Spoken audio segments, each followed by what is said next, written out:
मंदिराच्या परिसरात तुम्ही बघू शकता हे खूप सारे ना असे फ्लॅग लावलेले आहेत आणि हे बघा हे खूप छान वाटतात ते बघायला. इथे आमची ईव्ही आहे.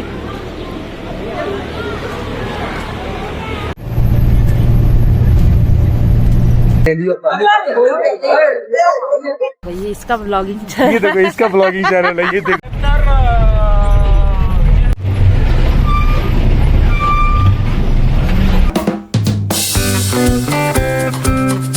गुड मॉर्निंग मित्रांनो, स्वागत आहे तुमचं अजून एका नवीन व्हिडिओमध्ये. तर मी आहे शामरावमध्ये आणि मी आज जायच्या प्लॅनमध्ये आहे मुक्तिनाथला. तर इथून मुक्तिनाथला कसं पोहोचणार आहे आणि कसं जायचं ते मी तुम्हाला या व्हिडिओमध्ये दाखवणार आहे. आता मी सध्या चमरंगमध्ये आहे. इथून मी जिनूला उतरणार. जिनूवरून मी नया पूलसाठी जीप घेणार आहे आणि नया पूलवरून मी बसने जाणार आहे. तर मला ह्या सगळ्या गोष्टी किती खर्चामध्ये पडतात आणि किती वाजता मी मुक्तिनाथला पोहोचते ह्या सगळ्या व्हिडिओमध्ये मी तुम्हाला दाखवणार आहे. तुम्हाला फक्त एकच काम करायचं आहे, व्हिडिओ शेवटपर्यंत नक्की बघायचा आणि व्हिडिओ आवडला असेल तर लाईक करायला विसरायचं नाही अजिबात. मी कांद्रूकवरून आलेला तो रस्ता आहे आणि हा वे टू जिनू म्हणजे हा जो डिरेक्शनने जाणारा रस्ता आहे तो जिनूला जाणार आणि पोखऱ्याला पण जाऊ शकतो. तर मित्रांनो, माझ्या जर्नीची सुरुवात मी नेपाळच्या जिनू विलेज पासून केली. पण जर तुम्ही भारताच्या कुठल्याही भागातून इथे येत असाल तर सर्वात आधी तुम्हाला ट्रेन किंवा फ्लाईटने पोखराला पोहोचायचं आहे. पोखराला पोहोचण्यासाठी ट्रेनने गोरखपूर स्टेशन पर्यंत यायचं आणि मग तिथून बॉर्डर पर्यंत कॅब आणि बॉर्डर ते पोखरा असा बस किंवा मिनी व्हॅनने प्रवास करून तुम्ही पोखराला पोहोचू शकता.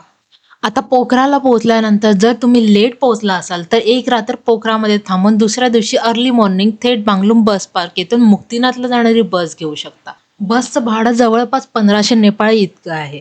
आता इथे पोहोचल्यानंतर व्हेकलचे बरेच ऑप्शन्स आहेत, जसे की इलेक्ट्रिक व्हॅन, प्रायव्हेट जीप आणि बस. आणि तुमच्या बजेटनुसार तुम्ही इथे व्हेकलची निवड करू शकता. ही सर्व व्हेकल तुम्हाला साधारण 6 ते 8 तासात मुक्तिनाथला पोहोचवतात. पण एक गोष्ट लक्षात ठेवा, या सर्व सुविधा अर्ली मॉर्निंग पासून दुपारी 12 ते 1 पर्यंत सुरू असतात.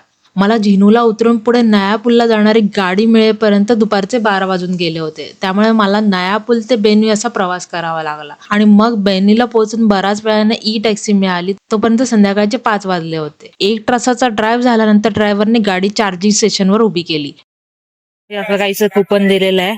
इथे मी इव्हनिंग स्नॅक्ससाठी नूडल्स ऑर्डर केले होते. आणि हो, तुम्ही अजूनपर्यंत मुक्तिनाथला जाण्यासाठी लागणारे परमिट बनवले नसेल तर इथून बनवू शकता. हे परमिट पुढे चेक केलं जातं, त्यामुळे परमिटकडे अजिबात दुर्लक्ष करू नका. तर चार्जिंग झाल्यानंतर गाडी पुन्हा सुरू झाली, पण ती थांबली थेट 9:30च्या आसपास. इथे जवळपास अजून 1.5 तास चार्जिंगसाठी थांबावं लागलं, ज्यामुळे आम्हाला मुक्तिनाथला पोचायला रात्री उशीर झाला. ये देखो, ये इसका ब्लॉगिंग चैनल है, ये देखो इसका ब्लॉगिंग चैनल है. ये देख लो ये इंसान को पहचान लो. आणि शेवटी आम्ही मुक्तिनाथला रात्रीचे 12:30 वाजता पोहोचलो. एक साधारण हॉटेलमध्ये चेक इन केलं आणि झोपून गेली. इथे आल्यावर तुम्ही मंदिर परिसरात असलेल्या माउंट कैलाश हॉटेलमध्ये साधारण 1500 रुपये नेपाळी देऊन एका रात्रीसाठी स्टे घेऊ शकता. दुसऱ्या दिवशी सकाळी लवकर उठून फ्रेश होऊन मंदिराच्या दिशेने चालायला सुरुवात केली. मित्रांनो, मुक्तिनाथ टेम्पल 3800 मीटरच्या हाईटवर आहे आणि मंदिरात पोहोचण्यासाठी तब्बल 300 स्टेप चढाव्या लागतात आणि इतक्या हाईटवरती एवढ्या स्टेप चढताना दम तर लागतोच.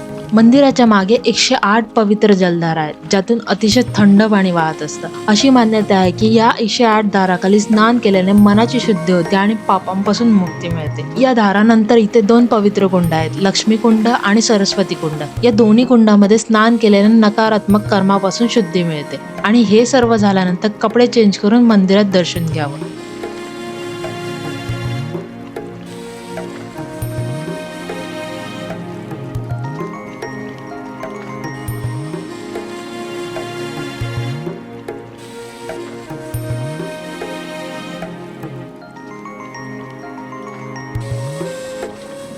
मंदिराच्या परिसरात तुम्ही बघू शकता हे खूप सारे ना असे फ्लॅग लावलेले आहेत आणि हे बघा हे खूप छान वाटतात ते बघायला इथे.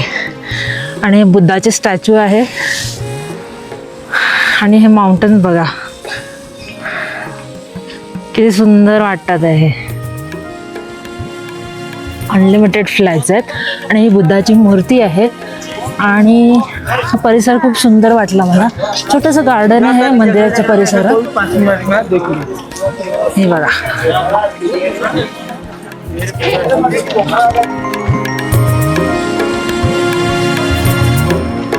आणि ते समोर जे आहेत ना ते हॉटेल परिसर आहे, तिकडून पूर्ण असं चालत यायचं आहे या ठिकाणी. खूप सुंदर वाटतं इथे आल्यावर. फक्त प्रॉब्लेम हा आहे की तिकडे त्या मंदिर परिसरात खूप गर्दी आहे, ज्या आंघोळ आणि त्या बाकीच्या गोष्टी होत होत्या त्याच्यामुळे.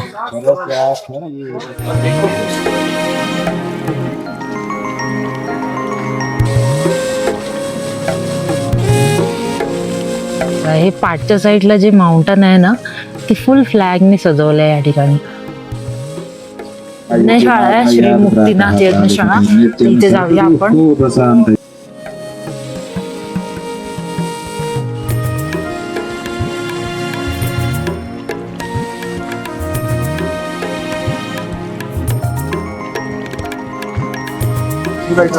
किती सुंदर व्ह्यू आहे बघा. हा उतरतानाचा रस्ता आहे. तर मित्रांनो 7:30च्या आसपास आलेली मी इथे आणि आता वाजले 10:15 झाले. तर म्हणजे इथे लाईन होती मंदिरात जाण्यासाठी, पण खूप छान दर्शन झालं आणि खूप छान वाटतं. आता वर्ल्ड हायेस्ट विष्णू टेम्पल आहे आणि खूप छान वाटलं. हे बघा, हे समोर तुम्हाला जर चालत नाही यायचं असेल तर इथे घोडे पण आहेत आणि पोनीचा पण ऑप्शन आहे इथे.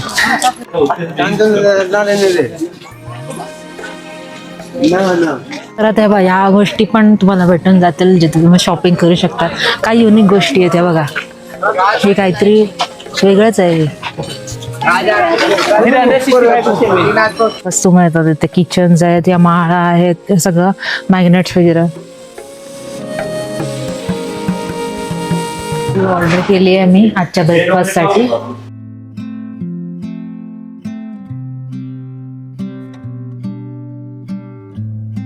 हे आहे इकडचं बस पार्क, जिथे तुम्हाला EV पण भेटून जाईल आणि बस पण भेटून जाईल. हे बघा, 1500ची तिकीट काढलेली आहे बसने जायची. तर आता मी पोखराला चालली आहे मुक्तीनाथ वरून. बस जी मुक्तीनाथ वरून पोखराला सोडणार आपल्याला, त्या बसने जाऊया आपण आता. बसमध्ये बसल्यानंतर माझा परतीचा प्रवास सुरू झाला. नेमकी मला कॅबिन रूम मधली सीट मिळाली होती, त्यामुळे बसमधून दिसणाऱ्या सुंदर निसर्गाचा आनंद घेत माझ्या परतीच्या प्रवासाची सुरुवात झाली. ही बस जवळजवळ 6 ते 8 तासामध्ये तुम्हाला पोखराला पोहोचवते. ही बस दुपारच्या जेवणासाठी थांबते आणि संध्याकाळच्या टी ब्रेक साठी थांबते.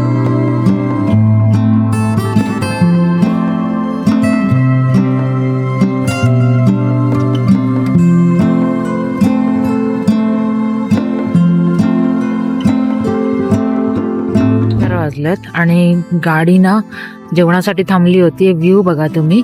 पावसाचं वातावरण आहे. संध्याकाळी 6 वाजेपर्यंत पोहोचू असं सांगितलंय ड्रायव्हरने पोखराला.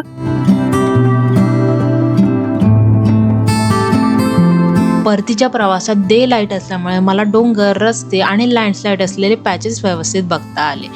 या बसने संध्याकाळी 8:30च्या आसपास पृथ्वी चौकला मला सोडलं. तर मित्रांनो, असा होता माझा पोखरा ते मुक्तीनाथचा प्रवास. तुम्हाला काही प्रश्न असतील तर कमेंट बॉक्समध्ये नक्की विचारू शकता. बाकी व्हिडिओला लाईक करून व्हिडिओ शेअर करायला विसरू नका.